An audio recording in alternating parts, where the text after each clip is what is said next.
자, 안녕하세요. 자, 이번 시간에 하는 건 뭔가 하면 설명회 겸 OT를 좀 하게 해보겠습니다.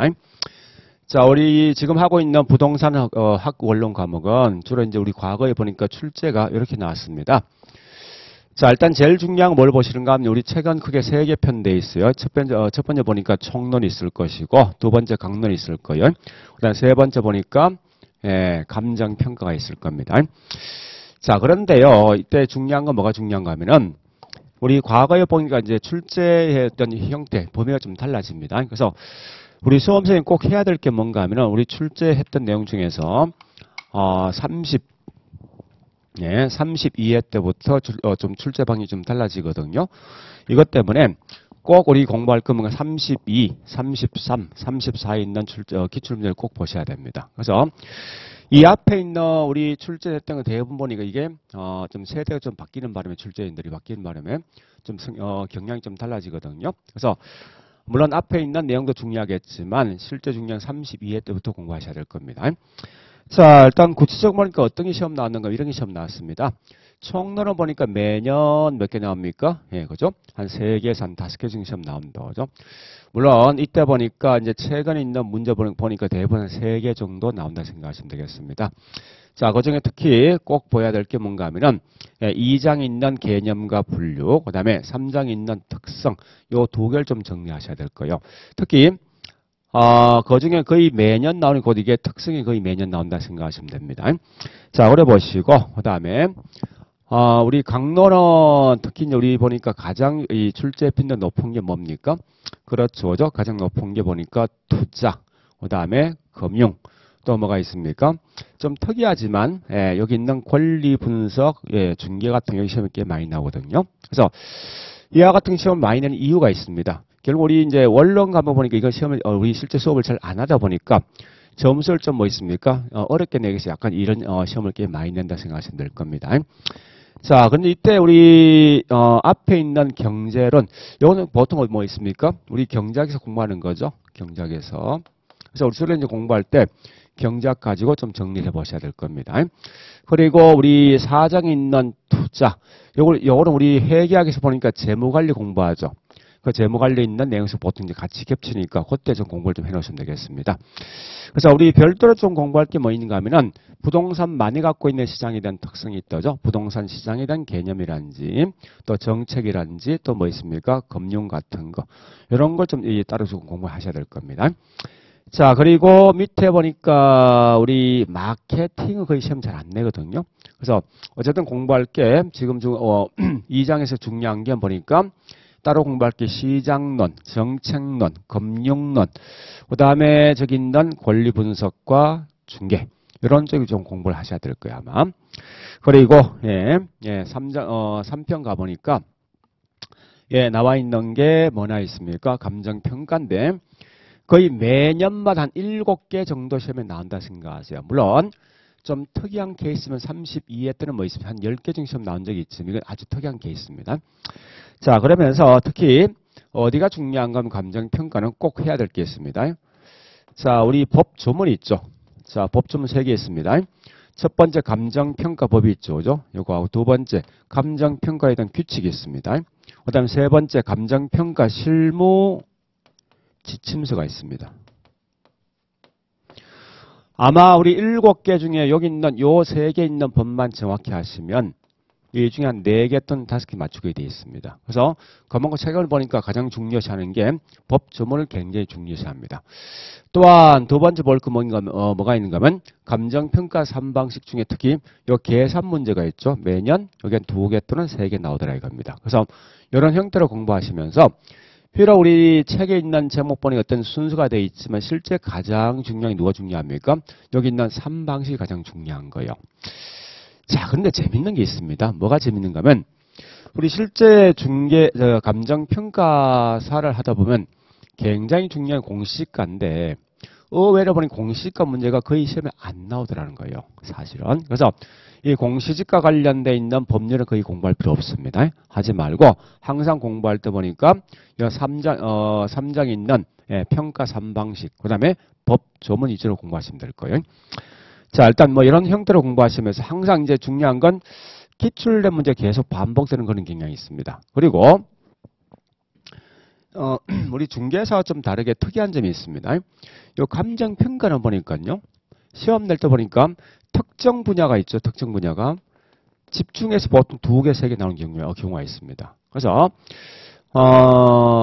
그런 경향이 있다 보니까 항상 공부하실 때 내용을 좀 정확히 좀 알고 있는 게 중요합니다. 자, 그러면 현재 이제 이 공부를 하는 방식을 좀 해보겠습니다. 예, 지금 하고 있는 이 원론 과목은 가장 중요한 게 용어만 잘 하시면요. 이 원론 과목 중에 50%는 거의 공부하는 효과가 있습니다. 그래서 자, 우리 요건 좀 아셔야 돼요. 원래 부동산학은 맨 먼저 만들어진 게 미국과 영국에서 맨 먼저 만들어진 거예요. 근데 우리 이 아시아 쪽에 봤을 때 옛날에 영연방이 있죠. 누가 있습니까? 뭐 대만이라든지 등등 뭐 필리핀 같은 대부분 다 영국계 이름을 쓸 것이고 그 반대 보니까 일본이라든지 한국은 대부분 다 미국계 이름을 쓰게 돼 있습니다. 그래서 자, 이 말은 무슨 말인가 이런 겁니다.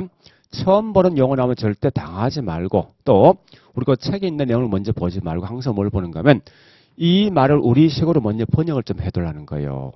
자, 한번 그대로 번역해 보겠습니다. 준부동산. 이 말 뜻이 뭐예요? 부동산이 아닌 게 부동산 인체한다는 거죠. 그럼 결국은 이 말 뜻은 뭡니까? 부동산 아니다. 이건 뭐예요? 동산이죠.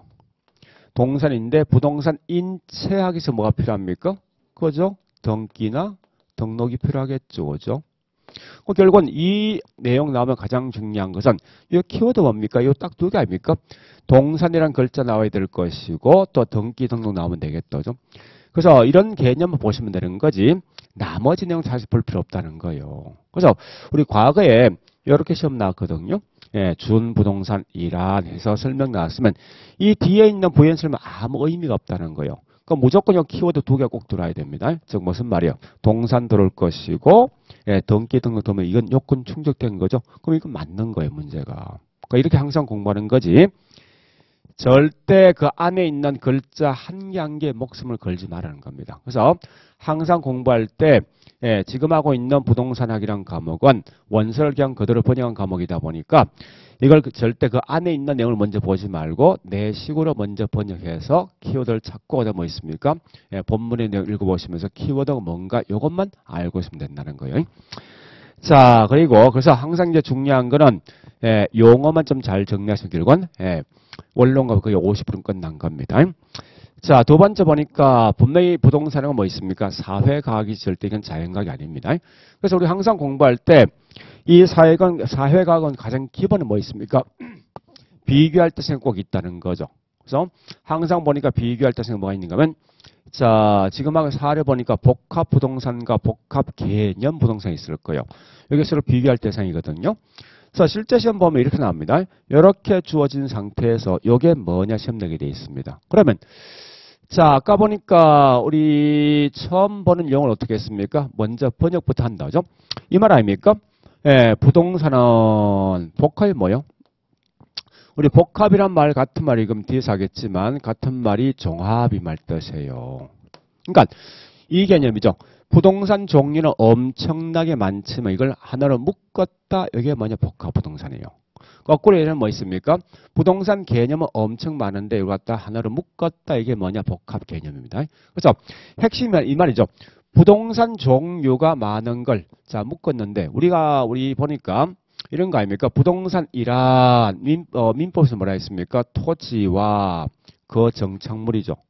그 원칙은 보니까 토지와 정착물은 별개인데 여기 하나로 이용되는 게 뭐냐고 이게 복합 부동산이에요. 쉽게 말해서. 그러면 이때 가장 중요한 말은 복합 부동산 나왔을 때 무조건 뭐 나와야 됩니까? 토지와 그다음에 정착물이라는 용어 나오겠죠. 그러면서 물론 이거 할 때 중간에 설명이 쭉 되어 있지만 가장 중요한 건 예, 하나로 결합된 게 뭐냐? 복합 부동산이죠. 그래서 현재 1번 보니까 토지와 정착물이 각각 독립된 거래 객체인데 이 뒷말은 의미가 없다는 거예요, 사실은. 그래서 예, 토지와 정착물 나누는 순간 결국 이건 뭐 있습니까? 복합 부동산 묻는 거죠. 자, 거꾸로 뒤에서 하겠지만 복합 개념이란 말 뜻이 뭐 있습니까? 이 말이죠. 부동산 개념은 엄청 많다는 거예요. 그러니까 우리 보통 이제 사람들이 물어보는 거죠. 야, 현재 부동산이 뭐냐 물어보니까 뭐라 합니까? 어떤 분은 뭐 토지다. 어떤 분은 뭐 이 정착물이다. 어떤 분은 뭐 있습니까? 자산이다. 등등등 이렇게 개념이 꽤 많다는 거예요. 이 개념을 전체를 하나로 묶어서 만들어진 게 복합 개념이다. 그죠? 그래서 뒤에서 하겠지만은 복합 개념은 기술, 경제, 법률적 측면의 개념이 있습니다. 이걸 전체로 묶어서 만들어진 것 이게 복합 개념이다 보니까 이와 같이 뭐 있습니까? 항상 나오면 법, 경제, 기술 나누는 순간 곧 이건 다른 말로 복합 개념 보시면 되겠습니다. 그래서 자 물론 뒤에서 하겠는데 지금 우리 OT를 하다 보니까 큰 흐름 보겠습니다. 따라서 우리 항상 보니까 위에 있는 1번 같은 걸 시험을 딱 내면 항상 뭐 있습니까? 틀린 말은 무조건 복합 개념 부동산을 시험 내게 돼 있어. 틀린 말로서. 2번도 마찬가지죠. 법, 경제, 기술적인 측면이 나오면 이건 분명히 복합 개념 부동산인데 이 말 대신 뭐 있어? 틀린 말을 보니까 복합 부동산에 시험 내거든요. 자 일단 이런 것 때문에 자 다시 합니다. 항상 부동산학은 사회과학이다 보니까 어떤 특정한 어떤 제목이 나왔을 때 얘하고 비교할 대상이 누구냐 항상 생각하셔야 돼요. 무조건. 자 다시 해볼까요? 만약에 우리 이제 정착물 뭔지 알죠? 자, 정착물 말뜻이 뭡니까? 자, 그대로 번역하시면 되겠죠? 예. 부착되어 있는 물건, 정착되어 있는 물건. 어디에? 토지에. 그럼 토지에 정착되어 있는 물건이 아니면 뭐요? 그죠? 동산이죠. 그래서 만약에 시험 나왔을 때 다음은 정착물에 대한 설명이 됐으면 무조건 틀린 말 어디서 나오겠습니까? 그죠? 동산 관련 시험 나올 수밖에 없는 거예요. 그러니까 이렇게 항상 지금 하고 있는 부동산 학이란 과목은 사회과학이 되어지다 보니까 얘는 무조건 뭐 있습니까? 비교할 대상이 누구냐 이거 마시면 돼요. 자, 그 다음에 이제 세 번째 가보겠습니다. 따라서 있다 보니까 우리 항상 공부할 때 책을 보든 문제를 풀든 가장 중요한 건 각각의 내용마다 키워드가 뭐냐 요거 위주로 공부하시라는 거예요. 절대 부연 설명 등을 아예 볼 필요 없습니다. 그래서 우리 항상 공부할 때 이렇게 하셔야 됩니다. 누구는 누구에다 가셔야 되지 중간에 부연된 설명은 아예 보지 말한 거예요. 알 필요 없으니까. 그래서 자 물론 이제 제가 좀 이따 하겠지만 학문적 성격이 있습니다. 원래 부동산은 크게 세 개가 합친 겁니다. 기술, 경제, 법률 합친 거거든요. 자 무슨 말이냐 우리 한번 생각해 보자고요. 내가 현재 집을 살 때 제일 먼저 뭐 있습니까? 중개사무소 가보죠. 가서 야 나 현재 40평짜리 집을 살 건데 이런 집이 있냐 물어보면 뭐랍니까? 있다. 그러면 현장 가보자. 가서 뭐 할까요? 그죠? 이 건물이 어떻게 만들어졌냐 또 어디가 하자가 있냐 없냐 등등을 파할 목적이죠. 즉 이 말은 기술과서로 관련된 걸 연구한다. 그죠? 그리고 두 번째 보니까 이제 와서 뭡니까? 등기부 등본 띄워보겠죠?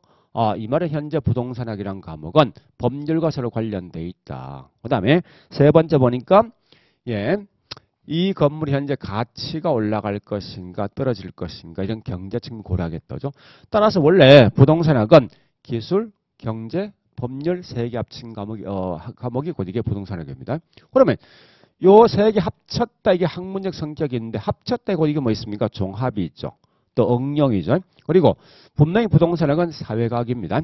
또한 우리가 살고 있는 현실을 갖다가 책 속에 집어넣으신 것, 책 속에 집어넣으신 것 이건 경험과학이죠. 또 일정한 법칙을 갖고 있는 결과 이건 규범과학입니다. 그래서 자 학문적 성격이 꽤 중요한데 밑에 있는 출제 유형 봐보세요. 이 말 아닙니까? 부동산학은 설명이 되게 많지만 핵심이 뭐예요? 종합, 응용, 사회과학 이 말이 중요한 거죠. 그렇지 않습니까? 자, 저기 이 말은 종합 대신 단편 쓰지 말고 응용 대신 뭐 순서 쓰지 말고 사회 대신 자연과학 쓰지 말라는 거예요. 자, 그래서 이렇게 항상 공부할 때 누구는 누구이다 라고 공부하셔야 돼요. 항상 중간 부연 설명 등 보지 말고요. 자, 그러면 이때 이제 학습 전략을 좀 봐보겠습니다. 그러니까 제일 중요한 이거 같습니다. 그러니까 공부할 때 무식하게 할 필요 없습니다. 그러니까 무슨 말인가 하면은 조금 자기 어떤 버릴 것과 취할 것 꼭 구분해서 공부하시라는 거예요. 그래서 자기 어떤 자기 목표 점수 있겠죠? 있을 것 같아 보니까.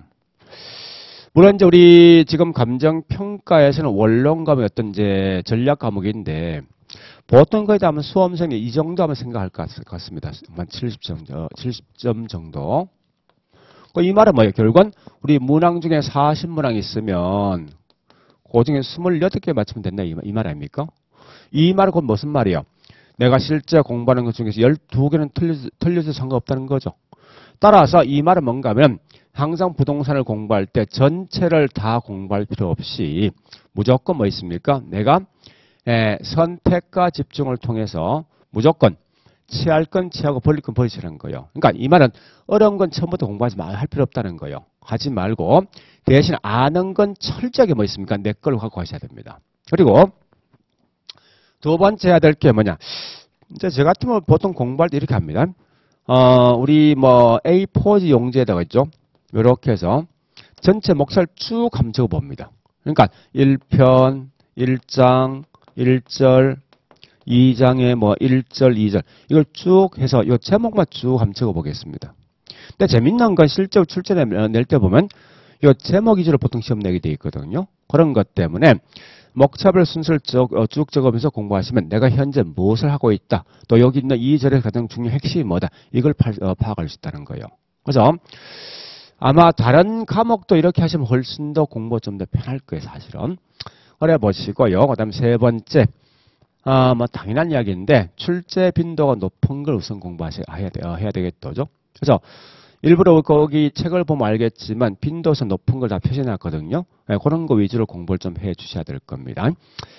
자, 그리고요.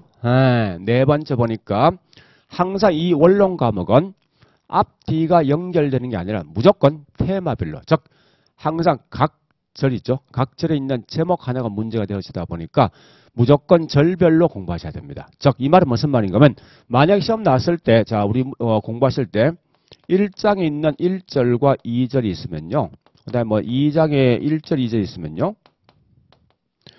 1장에 있는 1절을 모른다 해서 2장에 1절 모르냐? 관계없는 거예요. 그러니까 항상 공부할 때 각각에 있는 절마다 독립되어 있는 하나 있던 이 문제가 되어지다 보니까요. 항상 공부할 때 뭐 있습니까? 각각 있는 절마다 공부하시면서 핵심적인 내용이 뭐냐를 좀 공부하시라는 거예요. 자, 우리 나중에 할 건데 우리 강론에 있는 3장 가면 정책이 있습니다. 정책의 한제 제목이 뭔가 제목 이런 제목이 있습니다. 정부 시장 개입 필요성 이런 제목이 있거든요. 그러면 하나 물어볼게요. 민간 경제 이 부동산 등을 가만히 맡겨두었을 때 아무런 문제가 없으면 정부가 개입할 필요 있습니까? 없는 거죠. 이 말 뜻이 뭡니까? 정부가 시장에 개입한다는 이유는 뭐 있습니까? 민간 경제 부동산 등을 맡겨두었을 때 어떤 문제가 있기 때문에 개입한다는 거죠. 그죠? 그러면 앞으로 지분 상태 쓸 때 정부 시장 개입 필요성 또는 이유가 나면 무조건 뭐 있습니까? 문제가 있을 것이라고 생각하셔야 돼요. 자, 봐볼게요. 출제형이 옛날에 나왔던 문제. 이래서 나왔거든요. 예, 정부가 시장 개입할 수가 있다. 그 앞에 뭐가 있으면 무조건 문제가 있을 것 이거죠. 어떤 문제 있습니까? 시장 실패 문제 있죠. 이 좀 맞는 거예요. 자, 다시 한 번 더. 근데 2번 보니까 자, 정부 시장 개입 필요성 물었습니다. 근데 앞에 문제 있어야 되죠. 근데 내용상 뭐라 했습니까? 비록 불안전 경쟁 시장이 되어진다 하더라도 자원이 효율적 배분을 한 거죠. 문제 있습니까? 없는 거죠. 그러니까 문제 없으면 개입할 필요 있습니까? 없다. 이렇게 하시는 항상 문제 풀 때. 그래서 이 말은 무슨 말인가 하면요. 우리 항상 이 공부하실 때 각 절마다 그 절 어떤 제목 속에 답이 다 있다 생각하시면 돼요. 자, 일단 이렇게 내용을 좀 정리해 보시고요. 예. 그럼 정리해 보겠습니다. 가장 중요한 거는 이 원론 과목은 자, 첫 번째 내 목표 점수가 얼마 될 것인가. 요걸 좀 잡으셔야 됩니다. 그래서 아마 이게 이렇게는 점수를 맞춘다 약간 좀 무리가 있거든요. 왜냐하면은 한정돼 있는 시간 속에 뭐 있습니까? 이걸 다 맞출 수 없으니까 하여튼 좀 생각해 보시는데 보통 이렇게 합니다. 한 70에서 한 75점 정도 이렇게 맞춘다 생각하시고요. 그 결국은 이게 나서 그다음 뭐 있습니까? 우리 이제 핵심이 중요한 거죠. 집중과 선택이죠. 내가 확실히 알고 있는 거는 무조건 푸시고 처음부터 어려운 건 과감히 버리는 거예요. 그러니까 적어도 이 정도면 12개에서 10개 정도 포기해도 상관없거든요. 아주 오래 보시고. 자, 두 번째, 항상 공부할 때, 전체에 있는 각 절마다, 절별로 공부하시라는 거예요. 또, 우리 절 속에 항상 이 절에 있는 제목 자체가 하나의 문제화가 된다 생각하시면 돼요. 자, 그러면서 요 두 개 보시고, 그 다음에, 우리 공부할 때는 항상 어떻게 합니까? 딱 두 개. 첫 번째, 지금 하고 있는 부동산학은 원서를 그냥 그대로 번역한 번역서니까 얘는 반드시 뭐 있습니까? 내 식으로 먼저 번역을 한 후에, 그 다음 가서 뭐 합니까? 책에 있는 내용 중에 가장 중요한 키워드 위주로 공부하시라 이겁니다. 오래 보시고. 두 번째는 이 말입니다. 항상 지금 하고 있는 부동산학은 사회과학이 되어지다 보니까 무조건 얘는 비교할 대상이 있더라. 그래서 비교할 대상이 누구냐 이걸 꼭 좀 기억하셔야 될 거예요. 자, 일단 이렇게 생각해서 공부하시면 되겠습니다. 그래서 일단 이런 형태로 공부하시면 아마 여러분들이 이 정도 있는 점수는 무난히 나올 거예요. 그래서 그래 보시고 우리 지금 갖고 있는 이제 수험서는 제가 이 책을 만들면서 있죠. 웬만큼 우리 시험에 나올 수 있는 내용은 다 집어넣었습니다. 일부러. 그래서 다른 어떤 뭐 전공 보지 않더라도 이 책 보고도 충분히 문제 다 풀 수 있게 해놨거든요. 그런 것 때문에 될 수 있으면 공부하실 때 여러 권 책이 필요한 게 아니라 딱 한 권의 책만 가지고 공부하셔야 됩니다. 자, 일단 그렇게 해서 하시면 아마 여러분들 이 지금 전략 과목인 원론 과목 아마 이 정도 70에서 75점 정도 충분히 시험 나오게 되어 있습니다. 그래서 하여튼 그런 형태로 공부하시면 되겠습니다. 자, 이상으로서 OT하고 그 다음에 마치겠습니다.